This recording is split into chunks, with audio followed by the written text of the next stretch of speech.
tadi sudah ada sedikit dibocorin nih, gimana kiat cara membaca cepat ya Bu ya? Oh ya. Nah mungkin bisa di-share sama pemirsa Cukup Pedas Bu. Saya juga mungkin ya nggak tahu jadinya paham kan kalau Ibu Fitri cerita. Boleh Bu diceritain ke pemirsa Cukup Pedas juga. Boleh.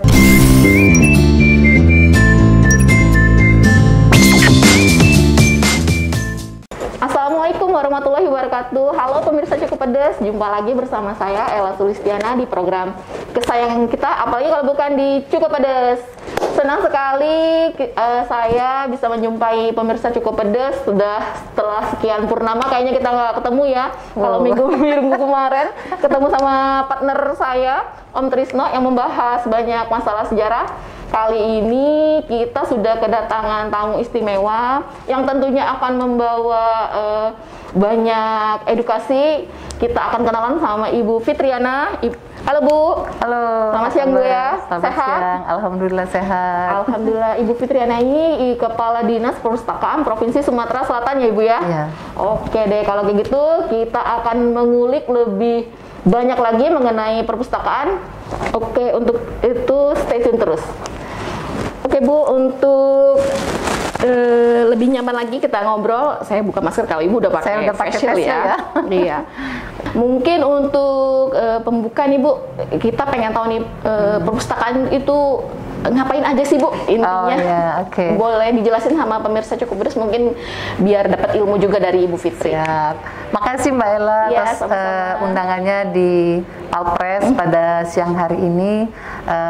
Saya selaku Dinas Perpustakaan Provinsi Sumatera Selatan pada kesempatan ini ingin menjelaskan kepada pemirsa Cukup Pedas ya, bahwasanya kehadiran perpustakaan ini betul-betul merupakan posisi yang sangat strategis di dalam upaya mencerdaskan kehidupan bangsa. Sebagaimana amanat dari pembukaan Undang-Undang Dasar tahun 1945, di mana tujuan negara kesatuan Republik Indonesia itu ada empat. Yang pertama itu melindungi segenap bangsa Indonesia, yang kedua itu memajukan kesejahteraan umum, ketiga itu mencerdaskan kehidupan bangsa, dan keempat ikut melaksanakan ketertiban dunia yang berdasarkan kemerdekaan, perdamaian abadi, dan keadilan sosial. Nah, di poin ketiga tadi tujuan NKRI adalah untuk mencerdaskan kehidupan bangsa. Nah, disinilah kehadiran perpustakaan, peran perpustakaan dalam rangka upaya mencerdaskan kehidupan bangsa, di mana salah satu fungsi atau beberapa fungsi dari perpustakaan yang pertama itu adalah sebagai wahana belajar sepanjang hayat di dalam mengembangkan potensi masyarakat.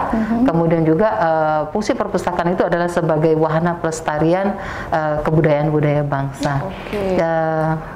Di sini dapat kita lihat bahwasanya keberadaan perpustakaan itu tidak dapat dipisahkan dari peradaban dan budaya suatu bangsa. Jadi kita bisa melihat tinggi rendahnya budaya suatu bangsa itu dari kondisi perpustakaan. Oh, jadi itu salah satu indikatornya ya Bu? Iya, salah satu daripada peran dan fungsi dari perpustakaan. Kemudian dalam rangka upaya menumbuh kembangkan minat baca, ini tentunya diperlukan pengembangan dan pendayagunaan daripada perpustakaan itu sendiri, sehingga perpustakaan sebagai sumber informasi bisa menyediakan berupa karya tulis, karya cetak, dan karya rekam. Jadi Mbak Ella, saya ingin menjelaskan sedikit tentang tadi terkait dengan tujuan negara kesatuan Republik Indonesia, yaitu mencerdaskan kehidupan bangsa, di mana visi misi pada Bapak Gubernur Sumatera Selatan yaitu Sumsel Maju untuk Semua, dan kita Dinas Perpustakaan berada di misi kedua, yaitu tentang pendidikan, di mana di sasarannya salah satunya adalah meningkatkan kualitas SDM yang unggul dan berkualitas. Jadi disinilah peran perpustakaan dalam rangka upaya untuk mencerdaskan kehidupan masyarakat. Kemudian tadi sudah saya jelaskan terkait dengan menumbuh kembangkan pembudayaan kegemaran membaca, itu di mana dalam Undang-Undang 43 tahun 2007 tentang perpustakaan di bab 13 pasal 48 yang menyatakan bahwasanya pembudayaan kegemaran membaca itu dimulai dari keluarga, kemudian satuan pendidikan, dan masyarakat. Jadi ketiga komponen ini satu sama lainnya itu saling berkontribusi, bersinergi dalam rangka upaya untuk menumbuh kembangkan pembudayaan tingkat kegemaran membaca di masyarakat. Peran keluarga juga ternyata penting ya Bu. Sangat penting sekali. Yang pertama mengenalkan buku mungkin kan dari keluarganya. Betul, ya kan Bu. Betul. Berikutnya dia sekolah, ya kan. Ya. Gitu. Nah ini kaitannya juga ini Mbak Ella dengan program kita ada program unggulan kita yaitu Duta Literasi. Di mana Duta Literasi Sumatera Selatan ini dikukuhkan oleh Pak Gubernur pada September tahun 2019 ya. Duta Literasinya adalah Ibu Haja Persalian Puri Bibas MBA. Kemudian kita juga melakukan pengembangan dari Duta Literasi Sumatera Selatan. Kita mengembangkan lagi menjadi Bule Kece namanya ya, yang kemarin kita sempat menjadi salah satu inovasi kita. Bule Kece itu adalah Bunda Literasi kabupaten, kota, dan kecamatan. Jadi itu panjangannya Bu ya? Iya, Bule Kece. Namanya juga udah kece. Iya. Ternyata ada kepanjangannya apa tadi Bu? Bunda Literasi, kabupaten, kota, dan kecamatan. Ya, jadi ini kece itu ngapain tuh Bu? Ini memaksimalkan fungsi dari tim penggerak PKK, kabupaten, kota, kemudian sampai kecamatan dan desa dalam rangka upaya untuk menumbuhkan kegemaran membaca dan meningkatkan indeks literasi masyarakat. Jadi Bule Kece itu kayak ngomongnya kayak kalau istilah mungkin iklan tuh brand ambassador kayak gitu ya Bu ya? Ya, betul, jadi, betul. Apa namanya itu mungkin mengajak masyarakat untuk gemar membaca. Betul, betul. Jadi tadi yang kita melibatkan tadi satuan mulai dari keluarga, pendidikan, satuan pendidikan, kemudian masyarakat. Di pembudayaan kegemaran membaca Undang-Undang 43 tadi di pasal 48, pembudayaan kegemaran membaca dimulai dari keluarga, satuan pendidikan dan masyarakat. Kalau satuan pendidikan itu ada di sekolah-sekolah, di mana semua sekolah, semua jenis sekolah itu ada perpustakaannya. Kemudian pelibatan masyarakat itu di dalam pembentukan misalnya taman bacaan, kemudian rumah baca dan taman bacaan masyarakat. Nah kalau untuk Ibu kan wilayahnya Sumsel nih ya. Kalau untuk di Sumsel sendiri gimana nih Bu? Minat gemar membacanya masyarakat kita nih minim mungkin, sedang atau tinggi nih Bu? Alhamdulillah kita untuk di Sumatera Selatan ini sebetulnya tingkat kegemaran membaca itu sangat tinggi. Cuma memang terkendala dengan berbagai macam faktor ya, misalnya kan ketersediaan dari perpustakaan itu sendiri tidak sampai ke pelosok-pelosok desa. Sebetulnya minat daripada masyarakat itu sangat luar biasa sekali ingin membaca. Contohnya misalnya pada saat kita kunjungan ke kabupaten kota kan ada beberapa misalnya komunitas yang menyampaikan, Bu, di sini kita membutuhkan bantuan buku, bantuan TIK dan lain sebagainya, karena begitu banyaknya minat baca masyarakat yang tidak bisa diakomodir gitu kan. Sehingga mereka menyampaikan kalau bisa mendapatkan bantuan khususnya di desa-desa yang di pelosok-pelosok yang memang secara untuk penyediaannya mungkin tidak terjangkau. Nah di sini juga Pak Gubernur melalui program ADD-nya, alokasi dana desa juga mengalokasikan untuk pembangunan dan pengembangan perpustakaan. Iya, jadi ini salah satu namanya program prioritas Pak Gubernur. Jadi untuk pengembangan perpustakaan juga melalui dana alokasi dana desa tadi. Kemudian juga ada program prioritas Pak Gubernur dalam rangka tadi Sumsel Maju untuk Semua di misi kedua, SDM unggul dan berkualitas melalui Dinas Perpustakaan. Bapak Gubernur mengalokasikan dana untuk penyediaan pojok baca. Pojok baca. Ya, pojok baca itu di mana tuh Bu? Di 17 kabupaten kota. Jadi di desa-desa diberikan bantuan pojok baca, dan ini sifatnya stimulan sehingga kabupaten kota juga bisa mengembangkan lagi. Kalau misalnya di kabupaten misalnya OI kita bantu tahun ini misalnya dua titik atau 2 desa. Nah di tahun 2022 OI kalau bisa dia harus mengembangkan juga punya 2 desa sendiri ya Bu ya? Ya melalui dananya sendiri APBD OI untuk mengalokasikan untuk pojok baca di desa mana yang sudah ditentukan. Di pojok baca itu sendiri gedung terpisah atau bisa mungkin di kantor kecamatan atau apa sih Bu pojok baca itu? Ya, jadi pojok baca itu bisa di kantor kecamatan, bisa di kantor atau dia desa. Bangun gedung sendiri. Bisa juga gitu. di bangunan sendiri. Bisa juga misalnya ada di rumah masyarakat yang menyediakan tempat khusus untuk pojok baca. Jadi ini adalah pelibatan masyarakat ya, salah satu pelibatan masyarakat. Oke, kalau di daerah Sumsel ini Bu, daerah mana sih yang tinggi minat bacanya? Saya kepo nih. Kalau berdasarkan Palembang, Ogan Ilir, Muba, yang minat bacanya tinggi di mana Bu? Di antara kabupaten kota di Sumsel ini Bu? Kalau berdasarkan hasil kajian ya tentu di daerah Palembang dan sekitarnya. Jadi Palembang, dan sekitarnya. Masih Palembang ya sesuai ibu kota juga ya Bu ya. Masa minat bacanya rendah sih ibu kota provinsi ya Bu ya. Berarti masih Palembang pemirsa tingkat bacanya yang paling tinggi ya Bu ya. Itu mungkin ada tolak ukur atau parameter Bu mungkin bisa kita lihat, oh ini minat bacanya tinggi. Apa aja sih Bu yang dilihat? Bisa jadi kita ada temu jawaban itu. Oke. Untuk menentukan tinggi rendahnya minat baca itu memang ada beberapa indikator. Lebih kurang 20 indikator 20. ya Mbak. Iya, banyak juga. Banyak ya. Banyak tuh mau surveinya, banyak poin-poinnya ya Bu ya. Oke.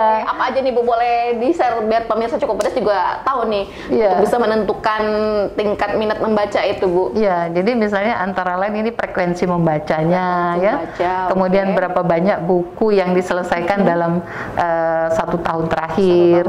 Judul bukunya apa saja yang dibaca, temanya gitu kan, kemudian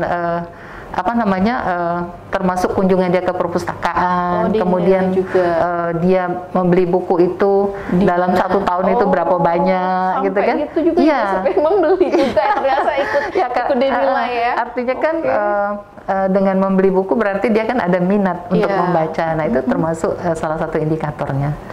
Jadi ada 20 indikator Mbak, banyak. Banyak banget Bu. Nggak hafal saya. Antara lainnya itu. Iya, intinya poin-poinnya itu ya Bu ya, berarti kan.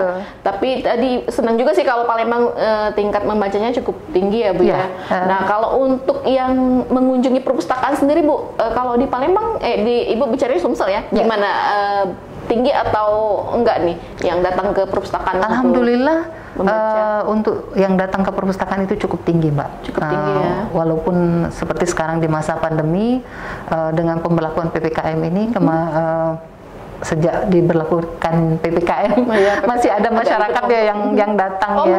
Masih ada. Belum tahu kalau perpustakaan tuh nggak melayani dulu ya Bu ya. Selama PPKM aja ini. Tolong dicatat. Jadi selama PPKM perpustakaan belum melayani tatap muka dulu ya Bu ya. Betul. Jadi mungkin banyak yang belum tahu Bu. Jadi kan tadi masih ada yang datang ya. Betul. Jadi gimana tuh Bu? Banyak yang datang terus kecewa lah mereka ya. Kecewa ya. Tapi dengan bukan kita tidak mau melayani. Demi menjaga keselamatan kita bersama, karena tentunya dengan PPKM ini kan ada dampak-dampak yang yang dihindari ya, terutama untuk tidak menyebar. Karena kita tidak tahu ya yang datang itu kan bisa saja OTG misalnya kan, nah kita yang melayani sehat akhirnya menjadi tertular dan lain sebagainya. Misalnya juga kondisi dari pustakawan kita ataupun juga staf kita yang melayani misalnya sedang tidak fit, itu kan bisa berdampak, atau sebaliknya tadi bisa menularkan kepada pengunjung, kepada pemustaka, sehingga kita sama-sama menjaga. Benar Bu. Nah kalau untuk yang datang ke perpustakaan sendiri apa Bu kita bilangnya? Pemustaka. Nah, Cukup Pedas saya juga baru tahu nih, orang yang datang ke perpustakaan disebut pemustaka ya Bu ya? Betul. Pemustaka yang datang di perpustakaan kita ini lebih banyak siapa nih Bu? Golongan mana nih? Masyarakat umum, pekerja atau pelajar atau siapa sih Bu? Ya, jadi yang datang itu rata-rata ya pelajar, mahasiswa, kemudian masyarakat umum juga ada. Kemudian para peneliti ya biasanya, kemudian juga ada yang dari luar provinsi, bahkan dari negara lain juga ada yang mencari, juga ada ya? Mencari informasi dan data terkait dengan misalnya kaitan antara kerajaan sejarah mungkin ya. Ya, betul. Ya, benar-benar. Nah, ini saya juga kepo nih, Bu. Di perpustakaan ini Ibu punya berapa koleksi nih di perpustakaan Ibu sekarang? Kita punya lebih kurang 261.000. 261.000. Judul buku. Judul ya, Bu, ya. Judul buku. Untuk eksemplarnya lebih kurang 800 ribuan. Banyak juga ya. Itu terus diupdate ya, Bu ya. Tiap tahunnya ada buku baru pastinya. Betul, ya kan? harus update. Bener. Nah, kayak saya keponya nih, Bu, buku apa sih yang paling sering dibaca oleh pemustaka yang datang ke perpustakaan, Bu? Ya, rata-rata kan karena yang datangnya ini pelajar dan mahasiswa, tentunya buku-buku yang sifatnya pelajaran, kemudian pengetahuan umum, ya, masih, ya. Pengetahuan umum, ya, maksudnya terkait dengan mata kuliahnya, misalnya dia mau membuat skripsi, tesis, ataupun juga membuat jurnal, ya. Dan tugas-tugas banyak dicari ya. Dan tugas-tugas. Tapi di perpustakaan juga ada buku ringan-ringan nggak sih, Bu? Maksudnya ada. Kayak novel, mungkin buku cerita atau apa? Oh, ada ya, Bu? Ada juga. Ketahuan saya nggak pernah.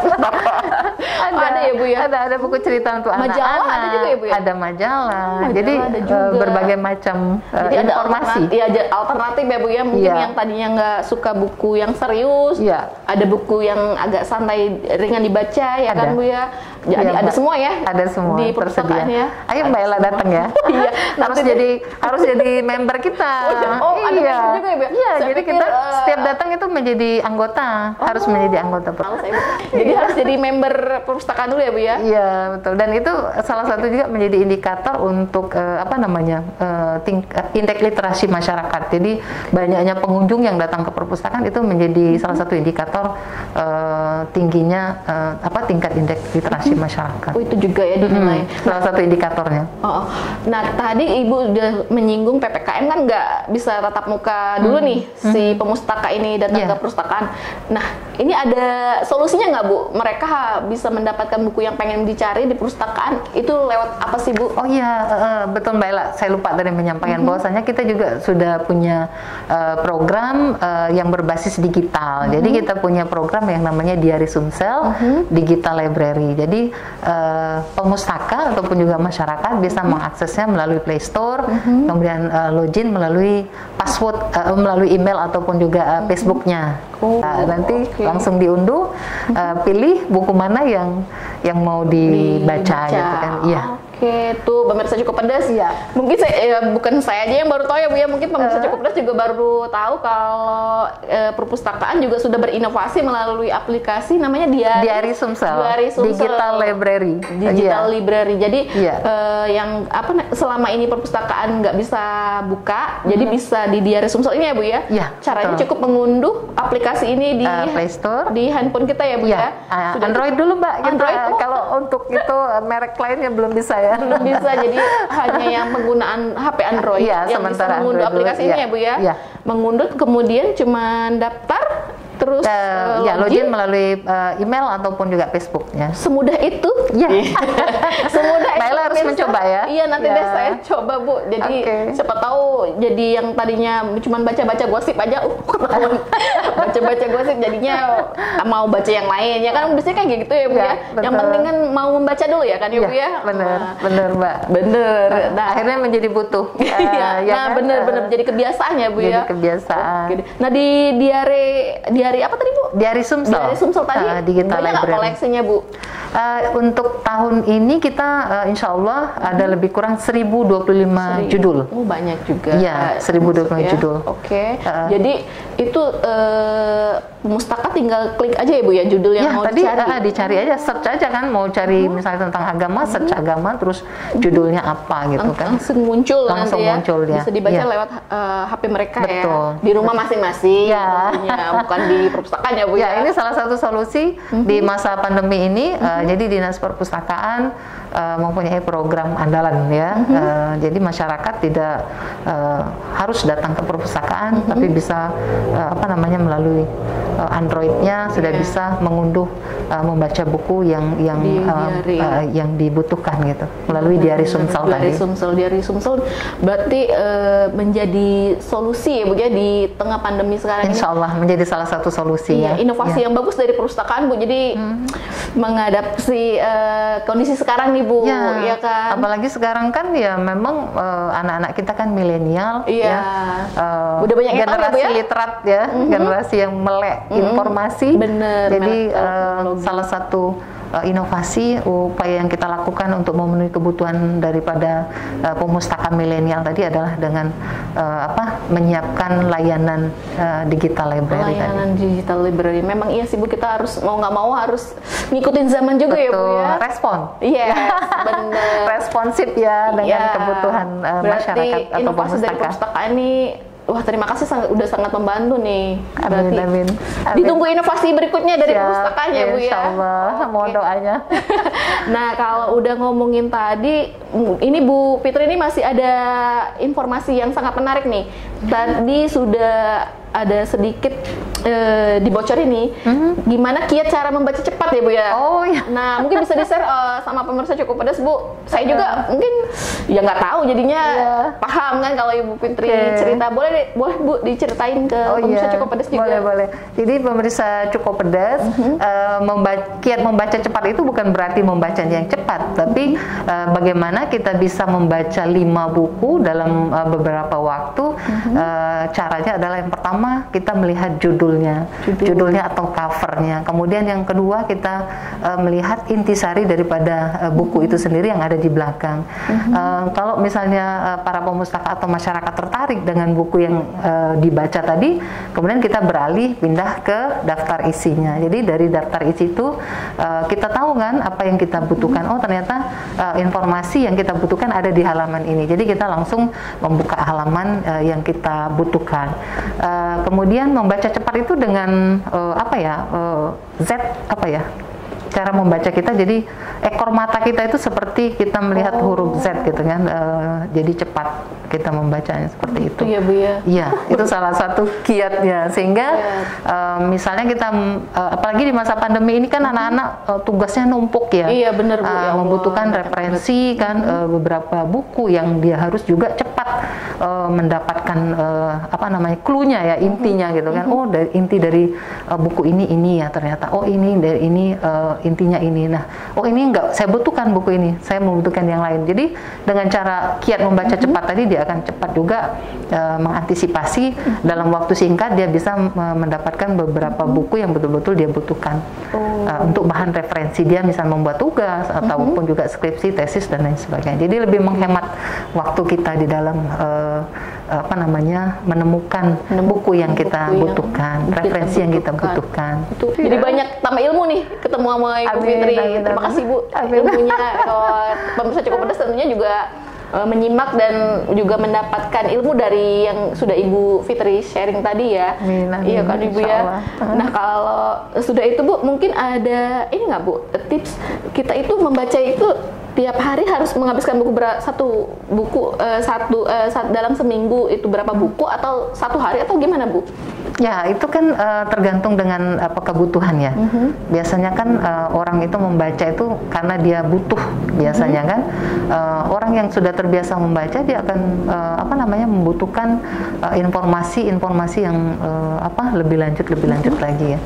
Jadi kalau ketagihan ibaratnya ya, kalau orang hobi membaca itu kemana-mana yang di kantongnya itu buku ya, dibawanya kemanapun, termasuk mohon maaf mungkin ke kamar kecil pun dia membawa buku. Jadi terkait dengan berapa banyaknya itu ya itu tadi tergantung dengan kebutuhan masing-masing individu ya. Parameternya Bu ya, seminggu tuh harus sebaiknya berapa? Idealnya ya. Idealnya 3 sampai 5 buku ya idealnya. Dengan cara metode membaca cepat tadi ya. Iya, membaca cepat tadi kan. Jadi tidak perlu kita menghabiskan buku tebal itu. Ini kalau itu nggak akan habis dalam satu minggu gitu kan tentunya. Tapi dengan metode yang tadi, melihat covernya, judulnya, intisari dari halaman yang di belakang, kemudian cari apa poin-poin yang kita butuhkan di dalam buku tersebut kan. Sudah dapat satu buku, cari lagi buku lain. Jadi highlightnya aja Mbak. Udah dapet ya Bu ya. Iya, highlightnya kan. Iya. Kalau saya paling cepat baca buku masakan Bu. Sama kan? Kita juga gitu kan. Yang paling penting itu adalah cara membuatnya itu kan. Karena tanpa teknik yang benar walaupun apa namanya bumbunya sama dan gitu ya, tapi kalau tekniknya itu salah, mau masaknya rasanya nggak akan sesuai sama, dengan bener. Yang Kalau kita cara membaca harapkan. memang cepet Bu, tapi aplikasinya kan Ya itu prakteknya kan. membacanya seneng kok, ya enak banget nih Enak pasti ya. masakannya kan, pasti gitu Pada juga ya Bu Fitri, iya. kan sama aja kan. Nah kalau Bu Fitri sendiri gimana Bu, gemar membaca juga kan tentunya? Ya, kalau saya memang sebenarnya ini kalau mau cerita dari kecil dulu ya Mbak Ella ya, saya itu memang hobi membaca. Jadi ayah saya itu kalau pulang kerja dia suka bawa buku cerita. Oh, Saya udah teredukasi zaman dari dulu kecil. itu kan ada apa istilahnya tempat penyewaan buku ya. Kalau zaman Iya. dulu waktu saya masih kecil. Jadi setiap dia pulang dari kantor dia selalu bawa buku cerita. Zaman dulu tuh ada buku apa sih Mbak, Ramayana gitu ya, yang tebalnya berjilid-jilid itu ya. Kemudian buku-buku cerita yang sifatnya apa pewayangan gitu dan lain sebagainya, macam-macam lah ininya kan, Mahabharata, Ramayana, Wah, kemudian Ibu kecil-kecil udah Iya. berat bacaannya ya. Kalau saya betul Mbak, Bu. betul. Tapi itu ini apa namanya apa lucu-lucu hobi gitu ya. Dengan saya terbiasa membaca itu akhirnya apa ya, kebiasaan saya itu menganalisa. Iya. Oh, Jadi dan analisa Bu Fitri hebat nih berarti. betul Mbak. Jago nih. Betul Mbak. Jadi kalau coba aja dibiasakan anak-anak itu membaca, jadi dia akan menganalisa. Kenapa menganalisa? Jadi misalnya saya membaca cerita ini nih, saya nggak jelas apa sih maksud cerita ini, saya ulangi lagi gitu Mbak. Oke. Sampai saya dapat feel-nya gitu ya. Iya. Oh maksudnya ini cerita ini, bahasanya ini, tadi kata-katanya ini gitu kan.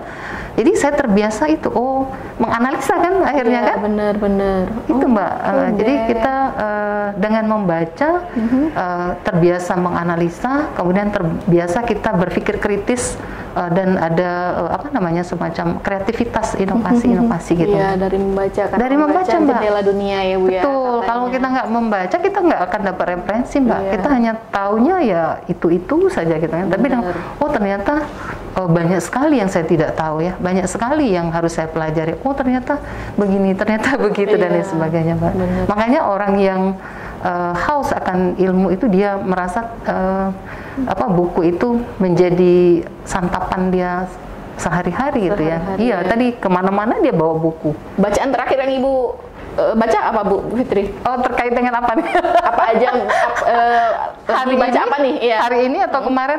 Oh saya ini membaca tentang inovasi pustakawan. Oh, masih berkaitan dengan pekerjaan ya? Iya, jadi Pustakawan. bagaimana pustakawan itu bisa mengelola dan menyelenggarakan perpustakaan itu secara profesional, kemudian memberikan informasi-informasi yang up to date kepada masyarakat. Nah ini sebenarnya tugas pustakawan ini salah satunya itu Mbak. Oke. Pemirsa Cukup Pedes, ternyata panjang banget nih apa yang disampaikan. Masih banyak lagi. Ternyata masih banyak lagi nih. Ini Masih kalau banyak lagi. ngoceh sama Bu Fitri ini nggak cukup 1 hari nih kayaknya. Iya. Ngomongin perpustakaan aja belum. Makanya lagi saya bilang koleksinya, tadi saya peralatannya. biasanya paparan itu 1,5 jam sampai 2 jam. Itu pun Allah, saya Bu. ngebut ya. Buset, 2 jam pemirsa. Berarti nggak cukup nih membahas apa yang Ini baru mau kulit-kulitnya diceritain. aja ya, Baru belum kulit-kulitnya ya. secara detail misalnya persoalan-persoalan yang ada di kabupaten kota, persoalan-persoalan yang ada di perpustakaan sekolah, perpustakaan desa, Iya, banyak perguruan ya. tinggi, kemudian perpustakaan khusus dan lain sebagainya. Banyak sekali. Next deh kita bikin kendala-kendala. sesi Iya. berikutnya dengan Ibu Fitri nih kayaknya. Iya. Tapi di sesi pertama ini aja Ibu udah banyak memberikan informasi yang tadinya kita nggak tahu. Amin. Akhirnya alhamdulillah, terima kasih Ibu Fitri Iya, sudah jadi sama-sama. teredukasi kita berkat kehadiran Ibu Fitri. Iya. Makasih sekali lagi ya Bu ya. Sama-sama. Nggak kerasa nih udah ngobrol sama Ibu Fitri udah Iya. kayaknya udah kayak berjam-jam kayaknya. Karena panjang banget nih apa yang diceritain oleh Ibu Fitri. Iya. Sekali lagi terima kasih Ibu Fitri Sama-sama. atas ilmunya, atas Sama-sama, Mbak Ella. informasinya. Sama-sama. Oke pemirsa Cukup Pedes, terima kasih untuk edisi kali ini. Semoga bermanfaat. Sampai jumpa. Hai. Assalamualaikum warahmatullahi wabarakatuh. Salam literasi. Salam literasi. Literasi untuk kesejahteraan.